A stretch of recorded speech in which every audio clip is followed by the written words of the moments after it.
Pisces, Pisces, Pisces, knock, knock, knock. Welcome. Scorp Work Tarot. Scorp's Work Tarot. So, rebirth.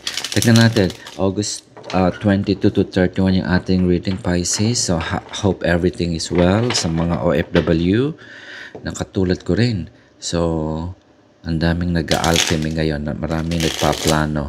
Maraming napagod and you just want change in the status quo. Meron bang ganyan? Pisces, yan ba ang ano mo ngayon? Pinagkakaabalahan? Yeah, the tower. Yung tipong hindi na kailangan baguhin because ayaw magbago ng tao. Technology-wise, we need to adapt to that change. That yun ang ino-offer ng daigdig eh. So it's just like driving a car na electric na. And we have to learn how to use it. I do not know how to drive a electric car. Nagko-commute public. So Pisces, August 22 to 31. Tignan natin. So sana maganda ang ating weekend. So mga OFW, another reset mode and relax day. Coffee tayo, shopping. Kung merong extra pang shopping or window shopping. Pisces, Pisces, Pisces, August 22 to 31. Pisces. Okay, ano yung bumagsak? Ano yung gusto? Iniwanan mo na it's no longer serving you. Meron ganyan na yata the previous time o karugtong ito, Pisces. Very heavy yung reading ni Pisces for past few weeks. Or kailangan mo magbakasyon. Ang daming energy ngayon na kailangan mag-reset. Reset meaning ipahinga muna because you've been doing that inspiration heavily burdened. Yeah, inspired queen. You have the wisdom. Sometimes it can work both ways. Yung ganyan ito yung tipo yung mga ikaw ang palaging pinagsasandalan because they know that you have that wisdom and can lead them. Ayan siya, leader yun eh. Cheerleader yun eh. Hindi is no longer a cheerleader but the queen, and that black cat is that magical cat. I think of it that way. Mystical. Yeah, mystical, And you have this young person in you who is very inquisitive. You have that fire on your belly. Yes, meron maganyang Pisces, you have that fire on your belly, but somehow you want to get out of something that it doesn't serve your purpose. Typical example, in a group dynamic setting sa office, merong mga pabigat dyan eh. Agree? So, ayaw mo na ng ganoon. Or, ikaw yung pabigat. Sometimes it can work both ways, Pisces. Tignan natin. Ano ba yung storyline niya? Ano ba yung fire on your belly na somehow it threw away your mojo. Nawala yung mojo. Nawala yung fire. That's why you moving away. Hindi ka na masaya. Pag yung heart space mo hindi naging masaya na, no matter what type of inspiration you have na ano man yung sabihin noong pambobola, hindi mo na bibilin because alam mo na, very comical ito. Hindi naman, puro dada lang ito. Wala namang puro kwento, wala namang kwenta. Yeah, that's how it is. Kaya ka nandun sa sa space na napagod yung puso. You're not happy. That's how it is. As simple as that. Pisces, meron mang ganyan? Ano ba yung pinagkakaabalahan mo? Okay, this is about you're surrounded by negative people. Okay, that can be something also. Or You're just like a yes boss, a yes sir, a yes mom, or a puppet. That's how you feel as well. Or you're stifled. You are medyo na-hook ka. Sometimes yung working so hard can be addictive as well. It's a good thing because you get recognition and you can get a salary increase because you're hardworking. But being hardworking, sometimes hindi rin maganda. I'm not saying wag kayong mag-hardworking, but let's see. Something is coming. Something is coming, or you need to move fast, act fast in going away, or to keep the balance, that energy of inspiration, to keep that burning. Kumbaga sa ano that's how you feel, or somebody's pushing you. Pero mang ganyan, ikaw ba ito? And it leads you to,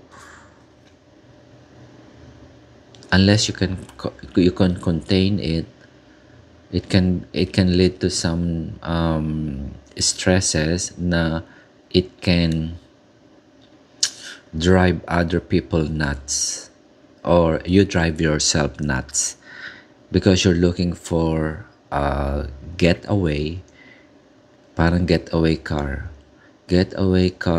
So you venture into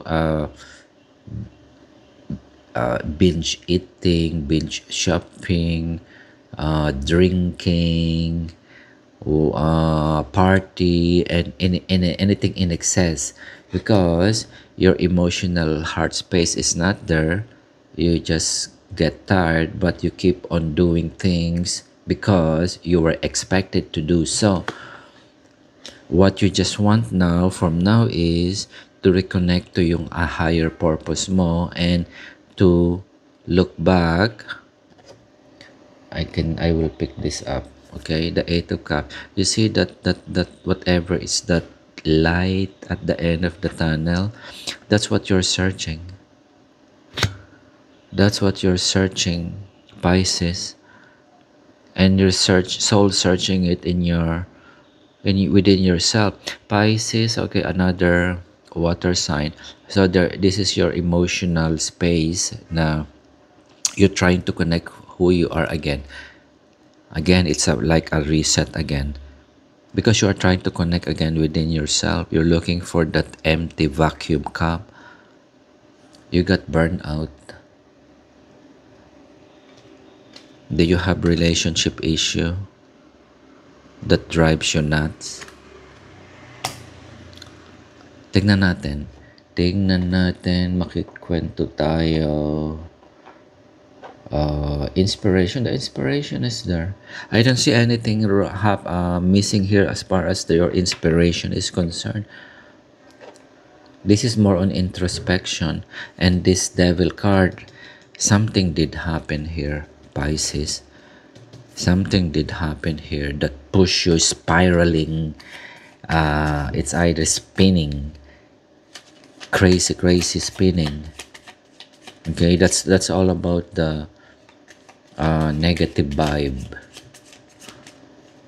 So I'm not gonna say anything about negativity. You guys know kung ano yung negative na can be sometimes we thought makes us whole, pero nandun tayo palagi, doon tayo sa dark hole.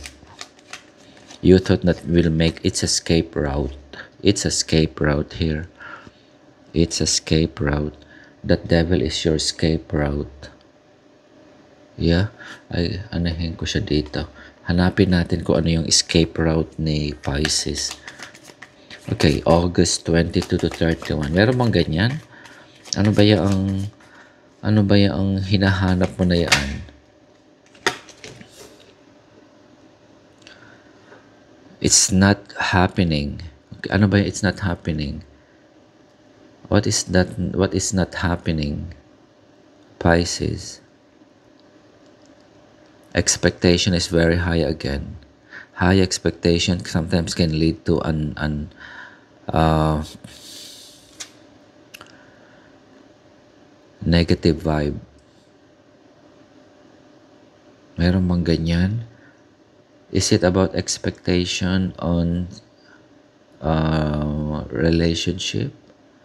Somebody is giving more and you are receiving less?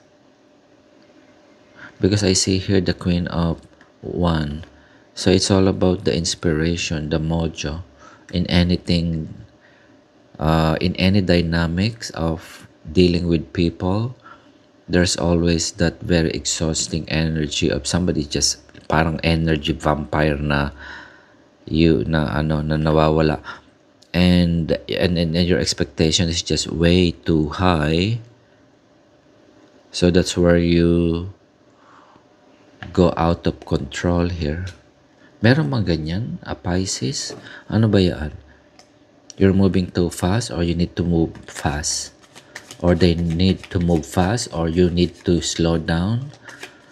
I don't see that there's any slowing down here. Yeah, you did slow down here because you want to get out of something.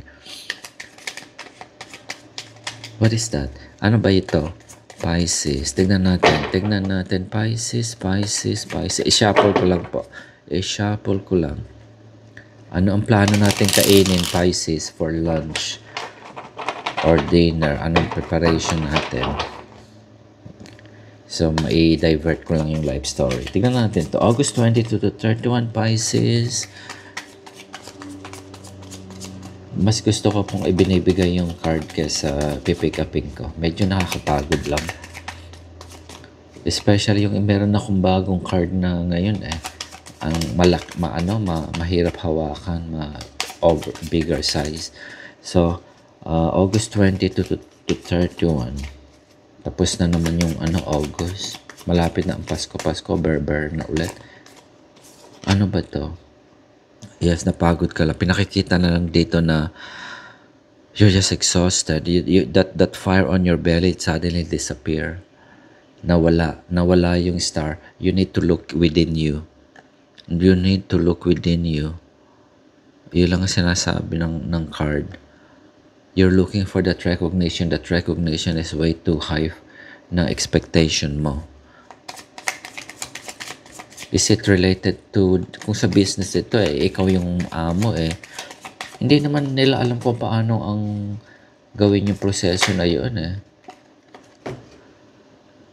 Pero may darating na bago. Ano ba yung, okay, kung meron kang proyekto, or anything related to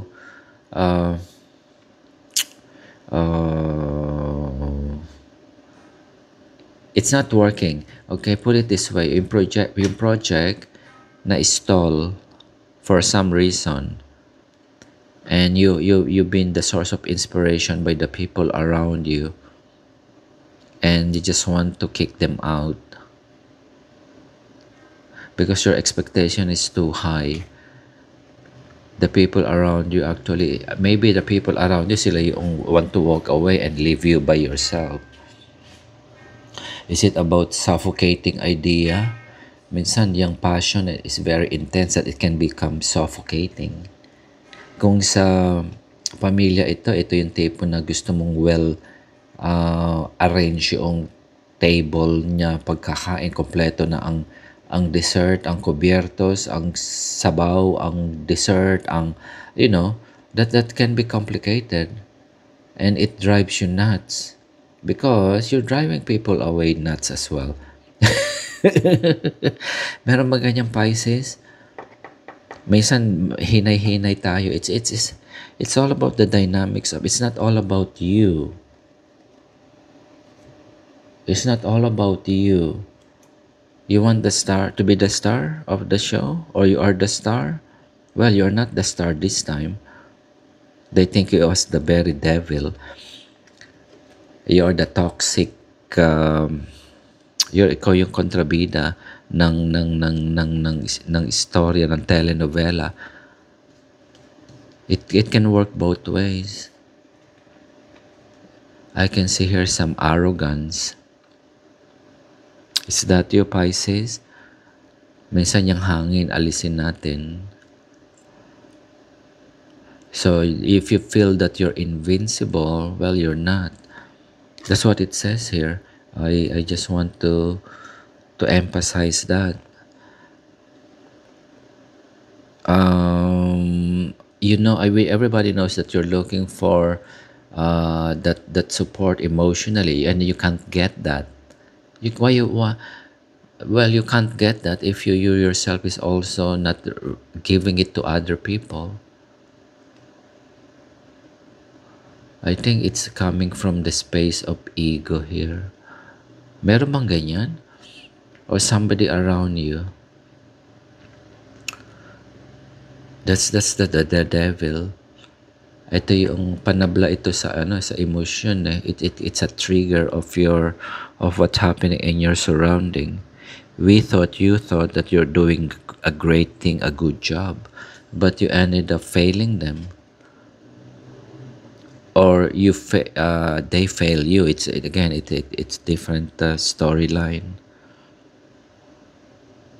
And you just want to move to a new direction, and the universe is telling you there will be change. There will be change. You reach that end of, you're starting to lose the mojo, put it that way. So are you contemplating to do something else? It can be that way. It can be that way, Pisces. Yeah. Kuha tayo. Tignan natin to. Pinanggalingan pa nito. Meron pa siyang meron siyang somehow na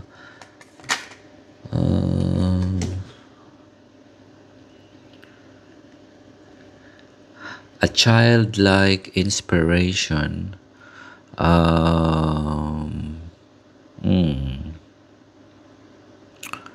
Ambitious, dreamy, somebody young, team dynamics, different mindset. What else I can see here? Different mindset. Play on your intuition. You don't listen. There's a new way of the dynamics. You don't listen. You don't listen. I don't see any swords here. That's what missing. You don't listen. Everything is run coming from emotion. Passion is emotion, but there's no head space here. I think this is the head space here, the only sword here. There's no head space here. It's all about passion. The passion can be intoxicating.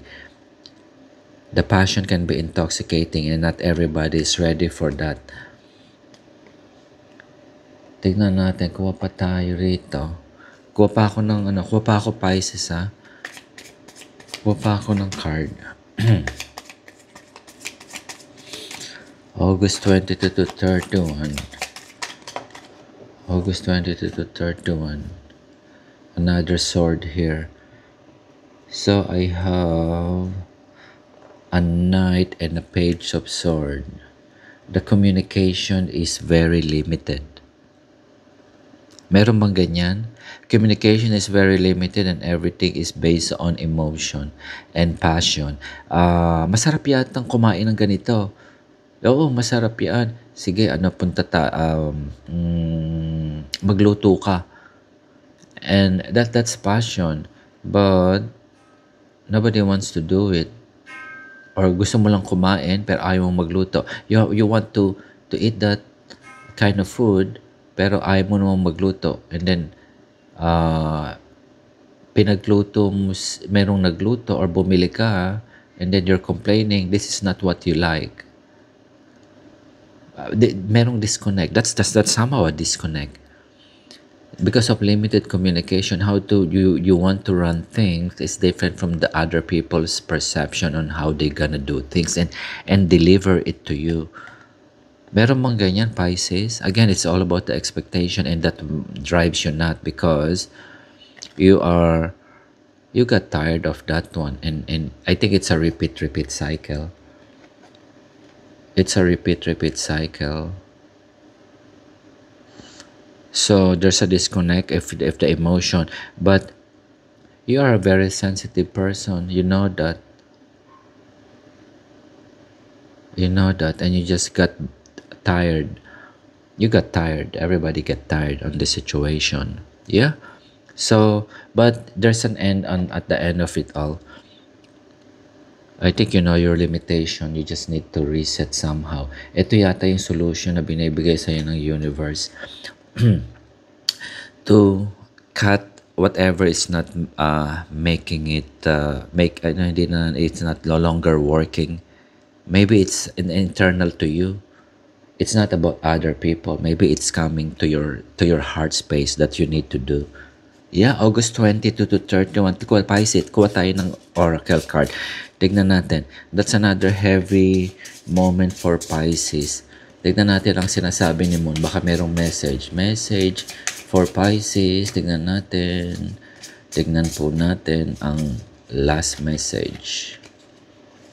Okay, may message ang Virgo Moon to Pisces. Tignan natin ha.